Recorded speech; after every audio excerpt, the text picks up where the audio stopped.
और बुलेटिन में सबसे पहले बात सुशांत सिंह राजपूत केस की जांच के लिए मुंबई पहुंची सीबीआई की जांच टीम मुंबई में मौजूद है और आज वो फुल एक्शन में दिखेगी। सुशांत सिंह राजपूत केस की जांच के लिए सीबीआई की स्पेशल इन्वेस्टिगेटिंग टीम ने 2 अलग अलग टीमें बनाई हैं। एक टीम मुंबई पुलिस से मिले सबूतों और दस्तावेजों की जांच करेगी, जिसमें केस डायरी, सुशांत की डायरियां, बैंक स्टेटमेंट, फॉरेंसिक रिपोर्ट और ऑटोप्सी रिपोर्ट शामिल हैं। तो सीबीआई की दूसरी टीम एफएसएल के साथ मिलकर सुशांत के फ्लैट की जांच करेगी। ये टीम सुराग तलाशने के अलावा सुशांत के फ्लैट पर घटना को रिक्रिएट और डमी टेस्ट के जरिए सबूत तलाश की भी कोशिश कर सकती है। सुशांत सिंह राजपूत की मौत के मामले में अब सीबीआई का शिकंजा हर उस आरोपी पर कसेगा जिसका नाम एफआईआर में दर्ज है। लेकिन बड़ा सवाल यह है कि जिस रिया चक्रवर्ती के खिलाफ सुशांत के परिवार ने संगीन आरोप लगाए हैं, क्या उसकी गिरफ्तारी होगी?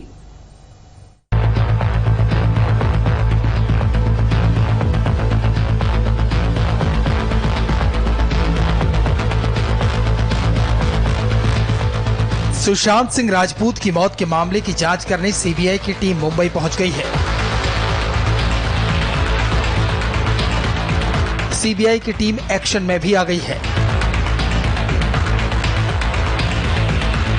अब सीबीआई का शिकंजा कसेगा, सुशांत की गर्लफ्रेंड रिया पर जांच का फंदा कसेगा।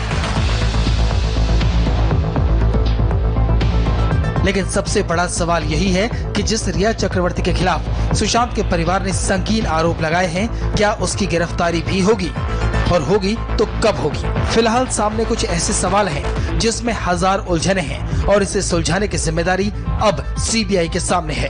क्या सुशांत के कत्ल में सुपारी का भी कोई एंगल है? सुशांत के साथ बंद कमरे के अंदर क्या हुआ था? क्या रिया के स्लो पॉइजन ने सुशांत को मारा? इस मामले को अंजाम तक पहुंचाना, सुशांत की मौत के सच का पता लगाना एक बड़ी चुनौती होगी, क्योंकि सुशांत की मौत को 68 दिन गुजर गए हैं। सबूत कैसे इकट्ठे किए जाएंगे? कितने सबूत मिलेंगे? कितने मिट चुके होंगे? इसलिए सीबीआई की एसआईटी टीम को 2 हिस्सों में बांटा गया है। समझिए कि दोनों टीम इस केस को सुलझाने के लिए क्या करने वाली है। सीबीआई की एसआईटी 2 हिस्सों में काम करेगी। एक टीम मुंबई पुलिस से मिले केस से जुड़े तमाम केस डायरी, पंचनामा, सुशांत की डायरी, बैंक स्टेटमेंट, मुंबई की फॉरेंसिक रिपोर्ट और ऑटोप्सी रिपोर्ट को एग्जामिन करेगी। 56 लोगों के बयानों को री एग्जामिन किया जाएगा और मुंबई पुलिस की जांच टीम से भी पूछताछ होगी। मुंबई पुलिस की तरफ से सीबीआई को कोऑपरेशन मिलेगा या नहीं, ये भी एक बड़ा सवाल है। हालांकि मुंबई पुलिस बोल तो रही है कि सीबीआई के साथ रहेंगे, लेकिन सीबीआई की तैयारी पूरी है। इसलिए सीबीआई की एसआईटी की दूसरी टीम सीएफएसएल के साथ सुशांत के फ्लैट पर जाकर वहां एक बार फिर तमाम सुराग तलाशने के अलावा रिक्रिएशन और डमी टेस्ट की तैयारी करेगी। सूत्रों के मुताबिक एसपी नुपुर प्रसाद खुद मौके पर जाएंगी। सुशांत सिंह राजपूत मामले में अगर अब तक कोई इन्वेस्टिगेशन हुआ है तो वो सिर्फ बिहार पुलिस ने की है। मुंबई पुलिस पिछले 66 दिनों से महज इंक्वायरी कर रही थी। मुंबई पुलिस ने अब तक इस मामले में जो 56 बयान लिए हैं, उनका कानूनी रूप से कोई खास अहमियत नहीं है। मुंबई पुलिस की इंक्वायरी और बिहार पुलिस के इन्वेस्टिगेशन को मिलाकर सीबीआई अब सुशांत सिंह राजपूत की मौत से पर्दा उठाने की कोशिश करेगी। लेकिन सवाल ये उठता है कि 67 दिन बाद क्या सुशांत सिंह राजपूत के कमरे में वो सबूत मौजूद होंगे जो सीबीआई को इस नतीजे पर पहुंचा सके कि ये मर्डर है या फिर सुसाइड? खबर यह भी है कि सीबीआई मुंबई पुलिस के 2 डीसीपी से पूछताछ करेगी। पहले वो डीसीपी जो शुरुआती जांच का हिस्सा थे और दूसरे वो डीसीपी जिन्होंने रिया से जांच के दौरान संपर्क किया था। इसके अलावा सीबीआई की रेडार पर वो डॉक्टर भी होंगे जिन्होंने सुशांत की बॉडी का पोस्टमार्टम किया था।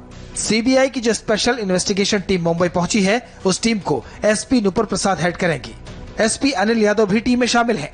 इसके अलावा ज्वाइंट डायरेक्टर मनोज शशिधर और डीआईजी गगनदीप गंभीर भी पूरे मामले की निगरानी करेंगे।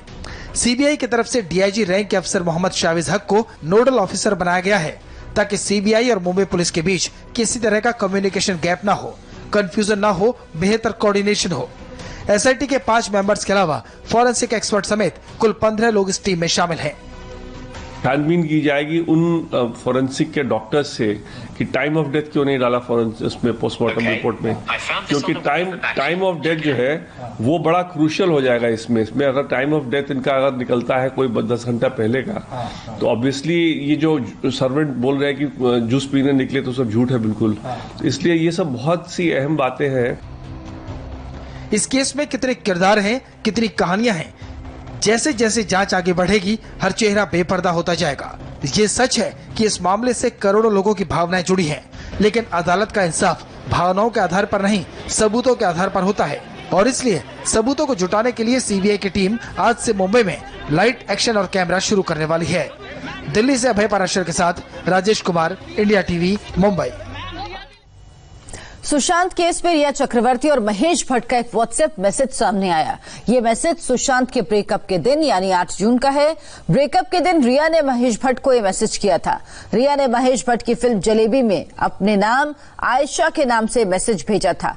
रिया ने इस व्हाट्सएप चैट में महेश भट्ट को जो बातें लिखी, उससे लगता है कि महेश भट्ट को सुशांत के साथ रिया के रिश्तों को लेकर सारी जानकारी थी। साथ ही रिया के चैट से ये भी पता चलता है कि रिया ने महेश भट्ट के कहने पर ही सुशांत से रिश्ता तोड़ा था। तो ये व्हाट्सएप चैट सामने आया है रिया और महेश भट्ट का, जिसमें रिया ने महेश भट्ट का शुक्रिया अदा किया है। और इस चैट से ये भी कुछ हद तक साफ हो रहा है कि महेश भट्ट के कहने पर ही रिया ने सुशांत से अपना रिश्ता तोड़ा था। और ये चैट खास बात यह है कि 8 जून का है, यानी वो दिन जब रिया सुशांत का घर छोड़कर चली गई थी और उसके बाद उनका नंबर ब्लॉक कर दिया था। इसमें रिया ने लिखा है, सर आयशा आगे बढ़ रही है, दिल भारी है, राहत भी है। रिया, आपकी आखिरी कॉल ने मुझे रास्ता दिखा दिया। आप मेरे एंजल हो, पहले भी आप फरिश्ते थे, आज भी फरिश्ते हो। इसके बाद मुकेश भट्ट लिखते हैं, पीछे मुड़कर मत देखना, जो जरूरी है वो जरूर करना। अपने पापा को मेरा प्यार देना, वो आज बहुत खुश होंगे।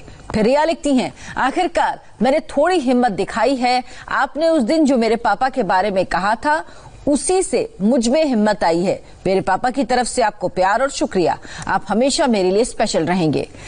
आगे रिया लिखती है, मेरे पास शब्द नहीं है, लेकिन आपको लेकर मेरी भावनाएं दिल से हैं। शुक्रिया बहादुर बने रहने के लिए। महेश भट्ट ये लिखते हैं रिया के लिए कि शुक्रिया बहादुर बने रहने के लिए। फिर रिया लिखती हैं, किस्मत को बहुत बहुत शुक्रिया कि आप मुझे मिले। इसके बाद रिया लिखती हैं, इसी दिन के लिए हमारी मुलाकात हुई थी।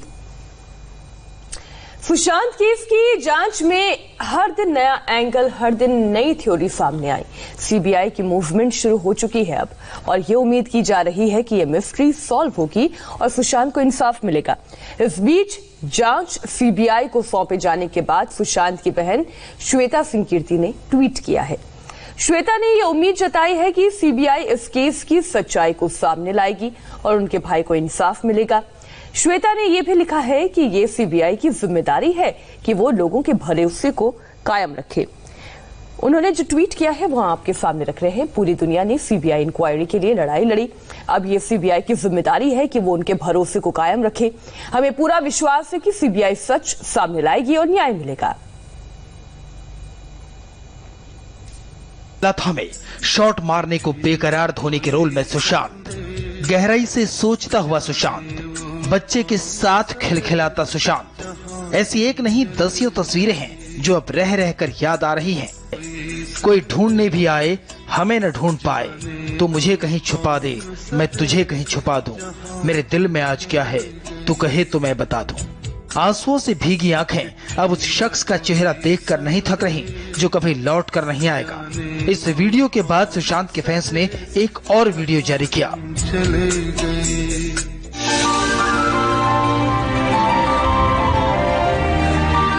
इस वीडियो में सुशांत समंदर के किनारे पक्षियों को दाना खिला रहे हैं। सुशांत का उत्साह देखिए, पक्षियों का चहचहाना देखिए। इन पलों के बीच सुशांत के चेहरे पर उभर आए सुकून और खुशी को देखिए।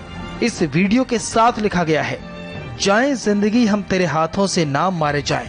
अब जमीन पर कोई गौतम न मोहम्मद न मसीह, आसमानों से नए लोग उतारे जाएं। वो जो मौजूद नहीं है उसकी मदद चाहते हैं, वो जो सुनता ही नहीं उसको पुकारे जाएं। हम के नादान जुआरी है सभी जानते हैं, दिल की बाजी हो तो जी जान से हार जाएं। सुशांत का परिवार यहाँ एक लड़ाई लड़ रहा है, तो 7 समंदर पार अमेरिका में रहने वाली सुशांत की बहन श्वेता सिंह कीर्ति लगातार सोशल मीडिया के जरिए आवाज बुलंद कर रही हैं, अपने भाई को इंसाफ दिलाने की लड़ाई लड़ रही हैं। You won't be able to live a peaceful life. तहे दिल से आप सबसे रिक्वेस्ट है कि हम एकजुट होकर सीबीआई इंक्वायरी की मांग करें। क्योंकि हमें सच जानने का हक है। श्वेता ने सोशल मीडिया पर जो मुहिम चलाई, उससे हर रोज हजारों लोग जुड़ते चले गए। श्वेता ने ही सुशांत का भजन गाते हुए वीडियो डाला।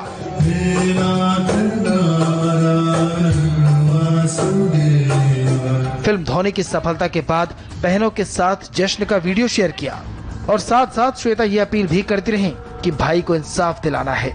और अब जब सुप्रीम कोर्ट के फैसले के बाद सीबीआई की टीम जांच के लिए मुंबई में है, तब परिवार को लगता है कि वह इंसाफ की चौखट पर खड़े हैं। सीबीआई की जांच होगी तो सच्चाई का दरवाजा खुलेगा और सुशांत को इंसाफ मिलेगा। सुशांत केस की जांच जैसे जैसे आगे बढ़ रही है, सियासत भी खूब करवट ले रही है। महज एक हफ्ते पहले तक सीबीआई जांच का विरोध कर रही एनसीपी के सुर बदल गए। सुशांत केस में शरद पवार के एक बयान ने शिवसेना की टेंशन बढ़ा दी है। इसे कहते हैं जोर का झटका धीरे से। झटका लगा है उद्धव ठाकरे को और दिया है महाराष्ट्र की सियासत के पितामह शरद पवार ने। पवार का ट्वीट पढ़िए और सियासी खेल समझिए। सुप्रीम कोर्ट ने सुशांत सिंह राजपूत जांच प्रक्रिया सीबीआई को हस्तांतरित करने का आदेश दिया है। मुझे यकीन है कि महाराष्ट्र सरकार इस निर्णय का सम्मान करेगी और जांच में पूरी तरह से सहयोग करेगी। शरद पवार राजनीति के पुराने खिलाड़ी हैं। हवा का रुख देखकर सियासी मौसम का हाल जान लेते हैं। सुशांत केस में जनता का मूड देखकर पवार ने पलटी मार दी है। हिंदी में ट्वीट किया, अंग्रेजी में ट्वीट किया, मराठी में भी ट्वीट किया। इस ट्वीट के बाद राजनीतिक पंडित गुणा भाग करने में लग गए हैं। क्यों, इसकी वजह समझिए। शरद पवार के पोते पार्थ पवार ने सुशांत केस की सीबीआई जांच की मांग की थी। पार्थ ने महाराष्ट्र के गृह मंत्री अनिल देशमुख को इस बारे में चिट्ठी भी लिखी थी। अजीत पवार के बेटे पार्थ के इस मिजाज पर सियासी बवाल मचा तो शरद पवार ने अपने घर बुलाया और एक बयान जारी किया। मेरे पोते की बात को ज्यादा महत्व मत दो, वो अपरिपक्व है। दादा ने दुनिया के सामने आकर जो कहा, उसका असर शायद पोते पर नहीं हुआ, क्योंकि सुप्रीम कोर्ट से सीबीआई जांच को हरी झंडी मिलते ही पार्थ ने ट्वीट कर लिखा, सत्यमेव जयते। अब खेल समझिए। पोते के साथ साथ दादा के सुर भी बदल गए हैं। सीबीआई जांच वाली अपने पोते की मांग को इमेच्योर कहने वाले शरद पवार अपनी ही पार्टी के गठबंधन में चल रही महाराष्ट्र सरकार को सीबीआई जांच में सहयोग करने की सलाह दे रहे हैं। जिस उद्धव ठाकरे ने महाराष्ट्र में शिवसेना एनसीपी कांग्रेस गठबंधन का नेता चुने जाने पर शरद पवार का पैर छूकर आशीर्वाद दिया था, उस उद्धव को पवार ने सुशांत केस में नसीहत देना शुरू कर दिया है। इस सियासी तिकड़मबाजी के बीच उद्धव की टेंशन की दो वजह हैं। पहला, पार्थ के बयान का मतलब कहीं अजीत पवार का बीजेपी की तरफ झुकाव तो नहीं। दूसरा, सीबीआई जांच की आंच उनके घर मातोश्री तक न पहुंच जाए। उद्धव चुप है, लेकिन सरकार में शामिल शिवसेना कोटे के मंत्री खुलकर सीबीआई जांच में रुकावट न डालने की बात कहने लगे हैं। ये ठाकरे परिवार के लिए टेंशन की बात है। जो भी सर्वोच्च न्यायालय सबसे ऊंचा होता है, सर्वोच्च होता है, उनको उनके आदेश का पालन यहाँ हो रहा है। मुख्यमंत्री महोदय जी और राज्य सरकार ये सब जैसे जो भी सहयोग करने की आवश्यकता है, गृह मंत्री जी ने भी कहा है अपने स्टेटमेंट में। सुशांत सिंह जो है वो आत्महत्या की क्या की, मगर वो नहीं रहे दुनिया में, वो बड़ी दुख की बात है। इसलिए बड़ा दुख है। अब क्या करेंगे कि उसी को लेकर बैठेंगे। अब ठीक है, अच्छा हो गया कि चलो ठीक है, सुप्रीम कोर्ट ने सीबीआई को दे दो, ठीक है, करने तो उनको काम। बदले बदले से पवार नजर आते हैं और ये शिवसेना को भी दिखने लगा है। शिवसेना के सबसे बड़े जुबानी सेनापति संजय राउत का ये ट्वीट बहुत कुछ कहता है। राउत ने ट्विटर पर लिखा, उनसे कहना कि किस्मत पर इतना नाज ना करें।